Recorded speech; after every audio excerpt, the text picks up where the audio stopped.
دارالسلام Tanzania مدنی مرکز فیضان مدینہ میں حضرت سلطان فیاض الحسن سروری قادری سجادہ نشین دربار عالیہ حضرت سخی سلطان باہو علیہ رحمہ کی تشریف آوری ہوئی۔ آپ نے عالمی سطح پر ہونے والی خدمات دعوت اسلامی کو خوب سراہا۔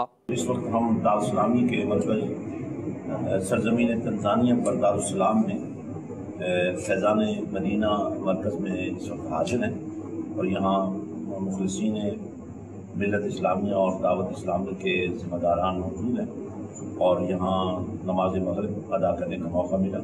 دوستوں سے ملاقات ہوئی، دوستوں نے بڑی محبت سے اور خلوص سے اپنے جذبوں کا اظہار کیا اور جس محنت سے یہ یہاں کام ہو رہا ہے، یقین ہے اس سرزمین تنزانیہ پر اسلام کی عظمت کا جھنڈا لہرا کے رہے گا انشاءاللہ۔ مدنی چینل پوری دنیا میں عشق رسول صلی اللہ علیہ وسلم کی دعوت کو عام کر رہے ہیں۔ اللہ تعالیٰ اس چینل کے ذریعے دعوت دین کے کام کو اور زیادہ استحکام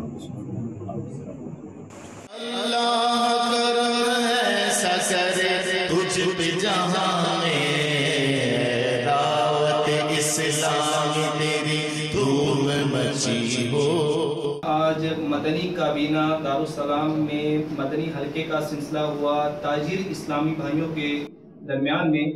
آج ہم نے نماز کا عملی طریقہ سیکھا، نماز کی شرائط، نماز کے فرائض، نجاستوں کا بیان اور اوقات مکروہہ کے بارے میں ہمارے تاجر اسلامی بھائیوں نے یہ سیکھنے کی سعادت حاصل کی اور الحمدللہ مدنی حلقے کی برکت سے اسلامی بھائیوں نے اچھی اچھی نیتوں کا اظہار بھی کیا۔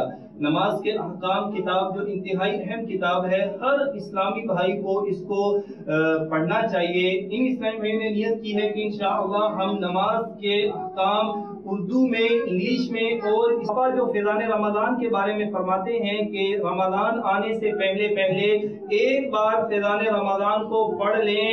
ان اسلامی بھائیوں نے نیت کی ہے کہ انشاءاللہ ہم فیضان رمضان بھی رمضان کے آنے سے پہلے پڑھ لیں گے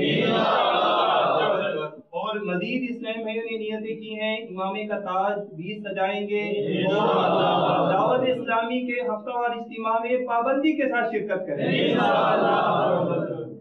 اللہ تبارک و تعالی ہمیں ان نیتوں پر استقامت عطا فرمائے۔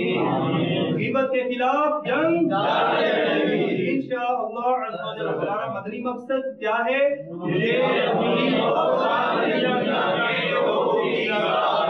کوشش کرنی ہے انشاءاللہ۔